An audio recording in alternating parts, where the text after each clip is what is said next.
73 yıl sonra Keşmir sorununu konuşurken hala 1948'de Birleşmiş Milletler'in Keşmir halkının kendi kaderini tayin hakkı olduğunu karar altına almış olmasına rağmen bu konuda hiçbir mesafe alınmamış olması ya da hala bizlerin diplomasinin ve STK'ların bu konuda ortak bir hareket tarzı belirlemesi gerektiğini konuşuyor olmamız, Keşmir meselesinin Pakistan Anayasası'nda bir güvence garanti altına alınmamış olmuş olması ya da Birleşmiş Milletler nezdinde gerekli aktif girişimleri yeterince yapılamamış olması gerçekten çok üzücü. Yeah, it has been 72 years, and yet, we are discussing about that topic. United Nations made some resolutions, but still, we are talking that the issue even has not been secured in Pakistani constitution, and we have failed, to reach a common consensus among all these non-governmental, organizations defending Kashmir cause. So it means at this point, we also need to question ourselves. We also need to question our own position because we couldn't make a good progress. Ben Türkiye'nin meseleye bakışı ve Türk halkının konuyla ilgisi bağlamında bir iki şey söylemek istiyorum. But here I want to say we don't doubt for Turkish perspective. What is the perspective of Turkish government and what Turkish people feel of this problem? So I want to represent, Turkish people. Türkiye ile Pakistan arasında diplomatik anlamda çok güçlü ilişkiler var. İki kardeş ülke olarak birbirimizi tanımlarız. Ve Pakistan'ın uluslararası anlamdaki sorunları ya da doğal afetler neticesinde karşılaştığı problemlere kendi ülkemizde olmuş ya da kendi ülkemizin sorunuymuş gibi sahipleniriz. I mean, we regard Pakistan as a brother, as a sister country, and we think the problems of Pakistan are the problems of Turkey. So here, between the governments and between people, there is really a very intimate relationship between Pakistan and Turkey. Ya bu konuda da Keşmir meselesinde de aynı duyarlılığı Türkiye göstermiş. Hatta son 2019 5 Ağustos'unda anayasanın ilgili maddesinin iptaliyle ortaya çıkan durum karşısında yine İslam İşbirliği Teşkilatı Keşmir Temas Grubu'nun 5 üyesinden biri olarak Keşmir konusunun İslam İşbirliği Teşkilatı da güçlü olarak destek veren bir ülke Türkiye. So when the special status of Kashmir was terminated, so Turkey has been really sensitive on the issue, and Turkey tried to raise the issue within the,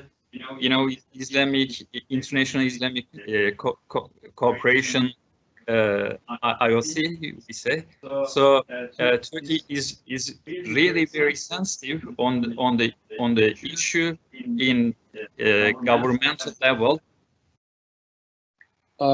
Sayın Cumhurbaşkanımız yine geçtiğimiz sene Eylül ayında Birleşmiş Milletler Genel Kurulu kürsüsünde yaptığı konuşmada da Güney Asya refahının Keşmir'den bağımsız düşünemeyeceğini vurgu yapan ve Birleşmiş Milletler kürsüsünde konuyu dillendiren bir konuşma yaptı.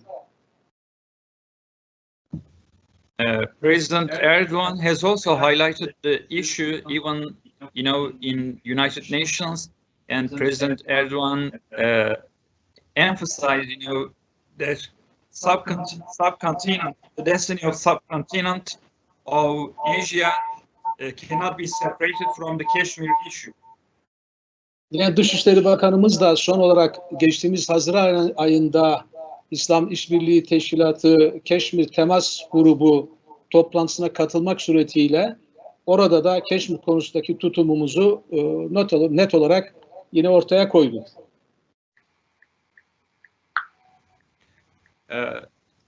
Our Minister of Foreign Affairs, he also raised the issue of Kashmir in some international platforms. Ama bütün bunlar konuşmacıların, benden önce konuşmacıların hemen hemen hepsinin ifade ettiği Keşmir sorununun çözümüne dair çok anlamlı bir şey ifade etmiyor. Çok anlamlı sonuçlar ortaya çıkarmamış bugüne kadar. But despite all these efforts, we should confess that unfortunately we have failed to reach a concrete solution, so even a concrete policy towards Kashmir. Yani 73 yıl sonra biz hala Birleşmiş Milletler nezdinde Pakistan'ın yeteri gayreti gösterememesi ya da diplomasi ve STK'ların ortak bir karar etrafında bütünleşememesi ya da anayasada, Pakistan Anayasası'nda bu sorunla ilgili bir teminat yer almış olmamasını nasıl değerlendireceğiz? So how are we going to assess, 73 years have passed, yet we couldn't reach a reconciliation, we couldn't even create a common policy towards Kashmir, and we are talking about Pakistani, efforts, and unfortunately, sometimes we think that they are not adequate, they are not sufficient, and even in the constitution, we don't have, a safe ground about this topic. So how are we going to assess all this? Yani öyle gözüküyor ki 5 yıl sonra tekrar böyle bir masa etrafında bir araya gelsek herhalde bu sefer Keşmir halkının kendi kaderini tayin etme talebinde bulunamayacağız. Çünkü o zaman Hindistan oradaki demografik yapıyı çoktan değiştirmiş olacak. See that there is a very serious situation 5 years later, again, when we come together around this round table, this time we're not going to be able to talk about, for Kashmir people to adhere to their own self-determination, because the demography is gonna be maybe changed. So 5 years later, it's gonna be too late to raise the same issues that you're highlighting for today. Yani biz şimdi hala bu anlamda yeterince organize ve örgütlü bir politika üretememişken Hindistan gerekli yasal düzenlemeleri de yaparak oradaki demografik yapıyı dönüştürmeye dair kararlar alıyor. So you see, unfortunately, we failed to do all this, but you see that India is very active, making some changes in the constitution and taking some concrete steps to occupy, to re-annex Kashmir, and unfortunately, we're not that active. Ben arkadaşlarımla beraber, ki birisi Turgay Bey, Keşmir sorununa Türk kamuoyu nezdinde, Türk halkı nezdinde daha fazla duyarlılık oluşturabilelim için bir müzik parçası yaptık.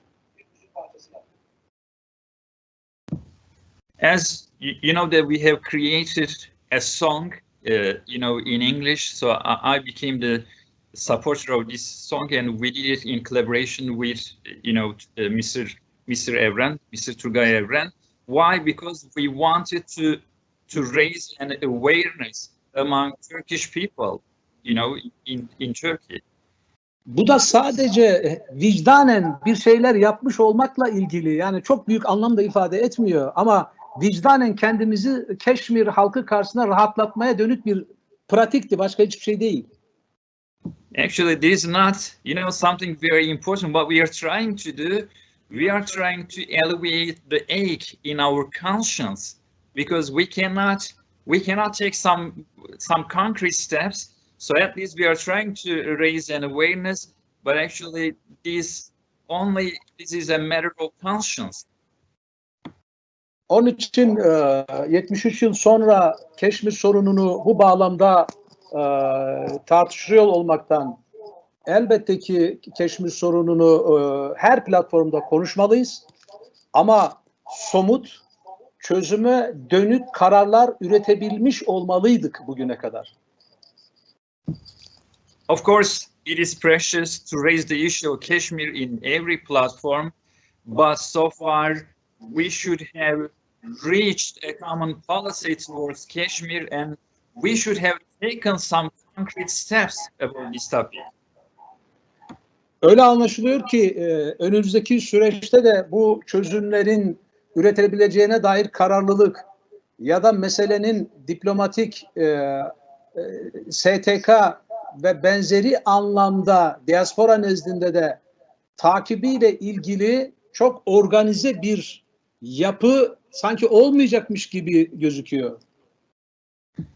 I'm afraid that in the future again we're going to be scattered and we're not gonna be able to mobilize our forces together, so we're not gonna be able to come together towards Kashmir. I mean, I have really some serious doubts about the future.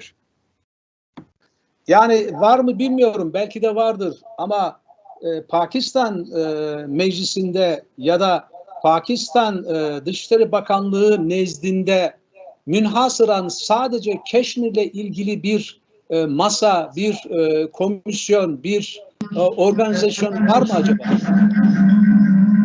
Of course, I don't know, but just here, I want to ask you whether there is a single body just unique for Kashmir issue, maybe a table in the foreign affairs of Kashmir, or maybe a special envoy just dedicated to this topic.